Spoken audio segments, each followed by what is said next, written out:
Hello, everybody. Welcome to another great episode of Distilled, Brewed, and Reviewed. My name is John. This is the world famous Sipping Den. And on this channel, oh, you're lucky you're here because I do everything that has anything to do with alcohol and coffee, and you're here for the coffee today. Well, if you do that much stuff, you should have a wonderful playlist put together for everybody that has everything categorized and subcategorized. So when they go through it, they can see the categories real easy, click on them, and get all those videos neatly tucked away in there. And that's what I've done for you. So, I always challenge people to check out the playlist. Now, first video comment of every video is pinned because it has a link to the playlist that pertains to what I'm reviewing it today, coffee.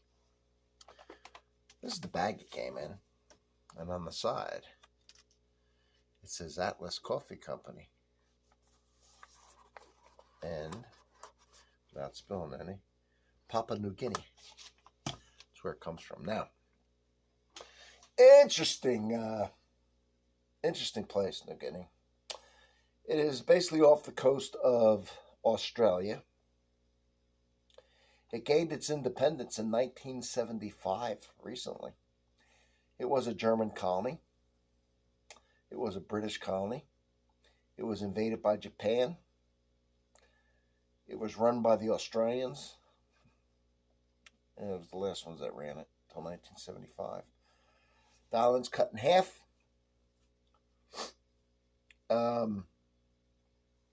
One half is independent. Well, the whole thing's... No, one is independent and the other half is considered part of Indonesia. So, doing a little recent reading on it, I got kind of involved in it. As far as the coffee goes, the main plant that's grown today is from the Blue Ridge Mountain coffee from Hawaii. I'm looking forward to this because Hawaiian is my favorite coffee. Just anything from Hawaii. It's the volcanic soil, the sea being an island, I guess. I just happen to like it. This is going to be, I don't know how much volcanic soil this has, but it is in the Pacific, and it is the rootstock from there. Maybe from other places, they're not really sure. They know some came from it's about modern, their coffee industry.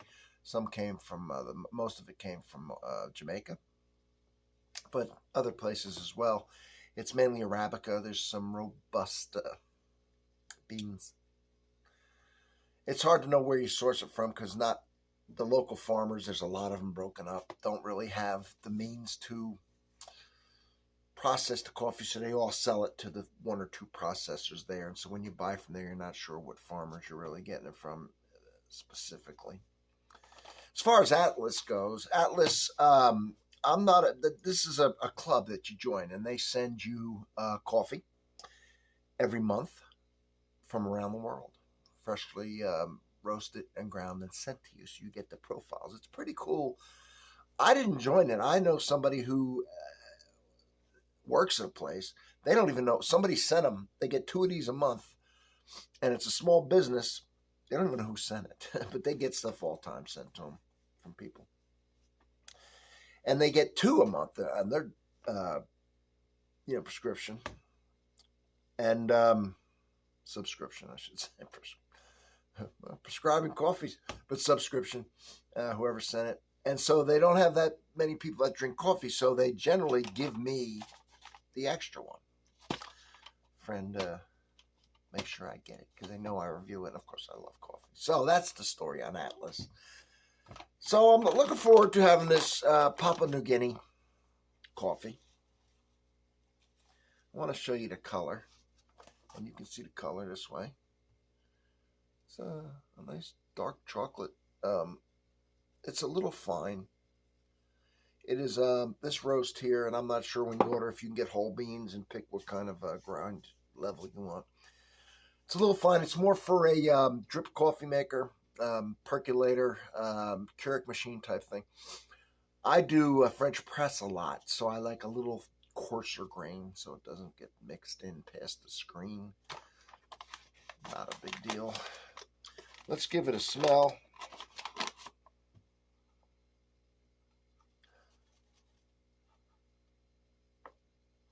I'm not sure what roast this is. We're looking at it here.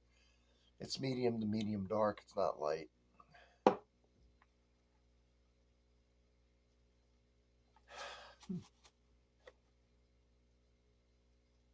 course, it has a traditional coffee smell. Of course, it's a little stronger and richer than a grocery store coffee, which could be fairly fresh, maybe to 6,000 years old. We know this is fresh. You know what this smells is going to be weird. So, this is a new one, folks. I'm thinking, what the hell is it? It smells like pureed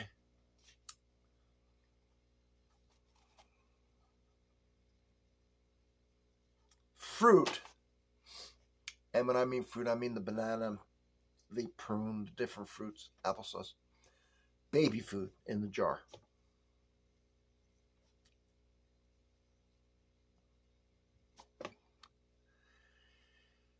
When I smell it, my brain is scanning that smell, and that is what it comes up with. They say it's a unique taste on this coffee. It's supposed to be fruity. That's what I'm getting. So we'll see what's going on. All right, here it is. It's dark.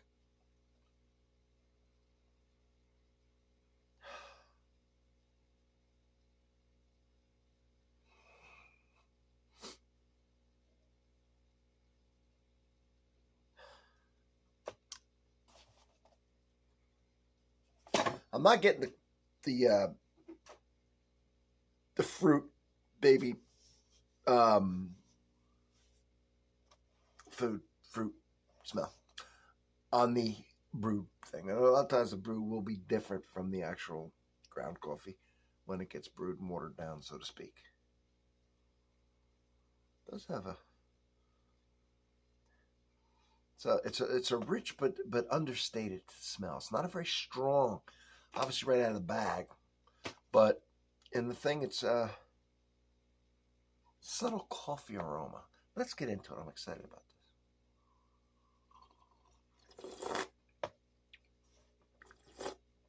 I know, slurping, but I want to get that. That's how you're supposed to do it.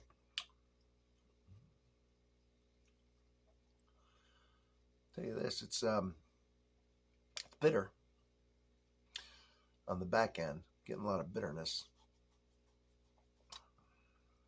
Cure that in 2 ways if you don't like it. I like it a little, I don't like it too much. A little pinch of salt, and I mean a pinch. Not enough to change the flavor, but that'll take down that bitterness. I have some salt that's actually infused with espresso. Or this will do it. And we're going to hit that in a minute. It's heavy cream. I guess any creamer, especially milk-based. Let's go for the taste. I just got that bitterness. I'm trying to cleanse my palate.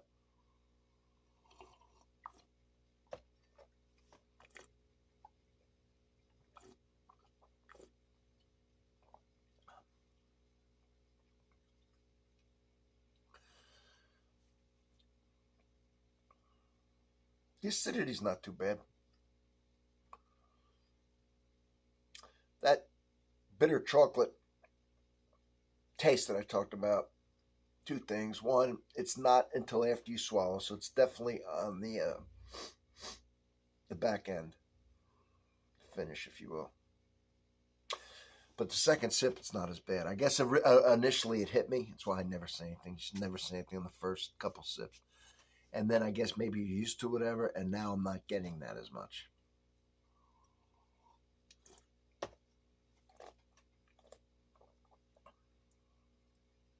Actually, no, I'm not. I don't know if now it's coated, and I'm just not getting it. Shouldn't have said it. It's actually a mild chocolatey.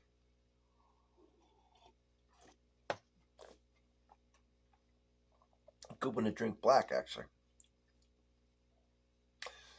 Yeah, a little tropical fruitiness to it, actually. Pretty good. So normally I might just sip this one black and just enjoy the flavors coming out of it. It's interesting. Poured a little heavy cream. I do love heavy cream. Here it is. You know, you ever blindfold me and put heavy cream in coffee, I'm going to get it. All right, I'll tell you that right now. I'll guess what it is.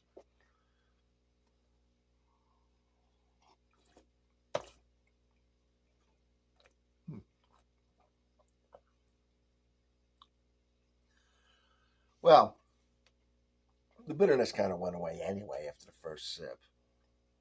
But this will bring down bitterness or acidity. But that wasn't a problem. So what the heavy cream is simply doing is just adding to the mouthfeel, putting in a touch of sweetness, even though it's 0 carbs, supposedly. Well, I mean, it says 0 carbs. It might be up to 0.5%. But I detect that lactose sugar. And adds a little vanilla to it. And a lot of times it'll bring out flavors because fat kind of enhances flavor. That's why you want a steak marbled.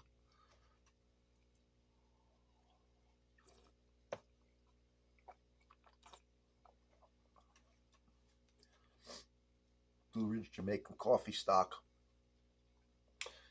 It is pretty good. Anytime I say I could drink it black, meaning it's not too bitter, it's not too acidic, it's just got nice subtle flavors. Because, yeah. But if I don't have heavy cream, unless it's trash, I generally drink my coffee then black. Because I like heavy. I don't like flavored creamers too much. Every once in a while I use them, Don't really like, I just like this. So it's either black or this.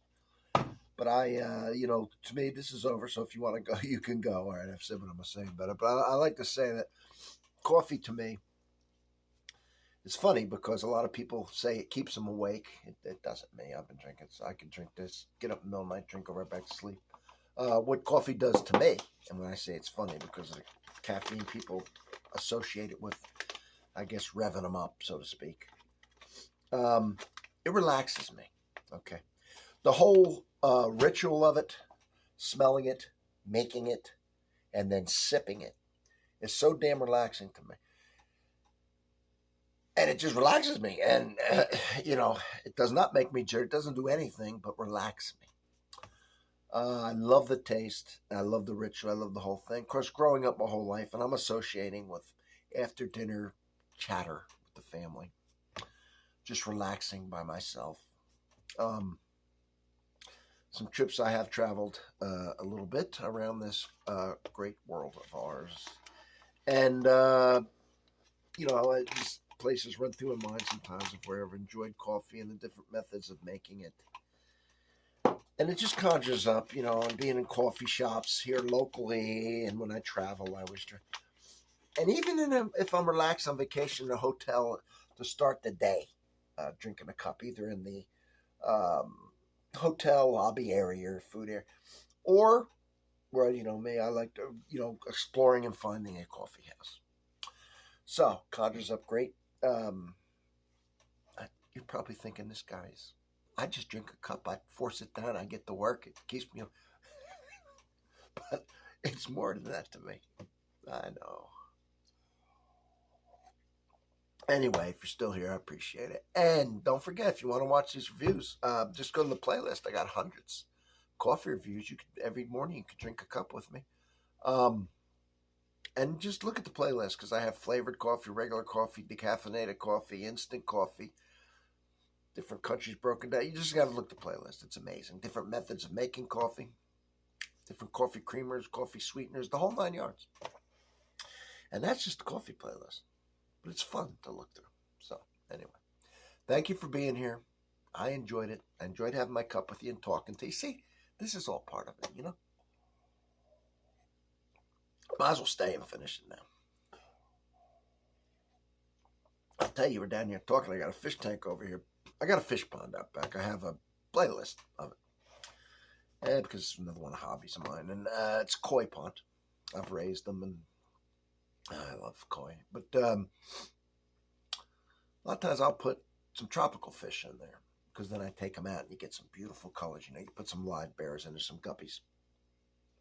platy, swordtails, and then you can put them in your tank. And nothing's like when they're raised out in a pond like that. And I'm looking over here now at my guppies, and they're all blue. And they're beautiful, because I didn't get a big variety this year. They didn't do too well, breeding-wise. I think I'm going to move that tank, because it's kind of blocking my part of my bar right here. And because I got a little bit of straightening up to do. I got so much stuff down here. I'm looking now over here, as far as you see what's behind me. But the bar, I'm actually at a bar here, and it goes in an L-shaped. And, of course, I got stuff under it. There's cabinets under it. There's stuff behind it. Fancier bottles of alcohol and stuff like that. Got my wines back again, so I should shoot my wine videos pointing that way. And then I got all this. But anyway, there's pool tables and stuff. If you look over here, I got a bunch of port wine. All kinds of port. From 10 to 40 years old. 20, vintage. You know, I hate when I have these metal blocks. I should know. All kinds of port. To which I'm not going to waste time trying to think of it. It'll pop in my head in a minute. Rosé port, white port, because I plan on doing something with the ports. And then I've got boxes, you know, those wooden crates of wines, and a wine rack over here, boxes over here on the floor, my port's on a cedar chest. Got 2 barrels in front of the bar, full to the brim with bottles of, hell, I can reach over and just grab one here. I have bottles and bottles of wine. I probably have, I got a wine refrigerator upstairs full to the brim. If I had to guesstimate my wine bottles, which I need to go through and review for you, but I just say 150, I guess. Then I got a bunch of beer I got to go through before it goes bad. I find essential stuff to buy for you to review, and then I can't drink this shit. And then I got plenty of stuff to review. All right, I got the coffees coming in, and I go on the internet and buy them. And if I go to shops, I always buy one of their coffees, and people give it to me because they know I reviewed. So we're not going to run out of anything anytime soon. All right, I got some cool stuff that I'm looking at. Problem is, here's the problem. So I used to have a couple people that lived around me that loved wine, and I would invite them over for dinner, see? And I would bring the wine, or I would provide the wine. I have a great time, but they all moved away. Now it's just me. I can't deal with all this wine. So, I don't know. And then my friends are the ones that drink wine. I'm not aging. I mean, you can see that. But unfortunately, they are. And then they get some health problems, God forbid. And then they can't really drink the wine anymore. And I'm like, oh, I need to find some new wine friends. Right? Or what I'm going to have to do is Coravan it, put it through the cork, do the review on it, and then give it away. Because I want to get the review in. I can't drink it all. I don't know who to give it to. Because most of my friends are bourbon. I live here in Kentucky. Or beer. And got to get some more wine friends. Yeah. I got some. I got to recultivate that and get that going. Get dinners where I'm popping. If my family lived around here, stuff would be going out of here like I don't know what. I'm talking Italians. I think put it there. When I go visiting them, then, yeah, putting down 2 to 4 bottles a night. You know, with the family, real nice. But here, not so much. No, I'm just talking. So, anyway. I don't know what I'm going to do today, by the way. I don't know. I got some stuff I got to... I'm always with the yard. It's getting late in the game now, this time of year. I have to finish taking down a small tree that got sick and it's dying. It's not a big deal. I'm not going to replace that one. Got a bigger one that I'm almost done. I just have to get somebody to ground out the stump. Call somebody today to do that. Then I'm not sure if I'll put another tree there or Just rake it out and put some topsoil and put some sod. And then I have a tree kind of next to it that's getting nice. So I think I'm going to bring that out, the ring I have around it, and maybe just let that fill in and not... anyway, big decision there. I think that's all I'm going to do as far as that goes. I might put another... Maybe I'll cut the grass and put fertilizer down again one last time. Just got to get a little motivated to do that. It's not a big deal, but it's getting cold. Anyway, now I'm over 20 minutes. That's okay. Thanks for being here once again. Don't forget to sub, comment, tell your friends what a great channel it is. And I'll see you all on the next one. I got to clean up down here, too. I got to get this squared away. I want it in mint condition because I want to do a video for you, this sipping den. Yeah. All right. See you later.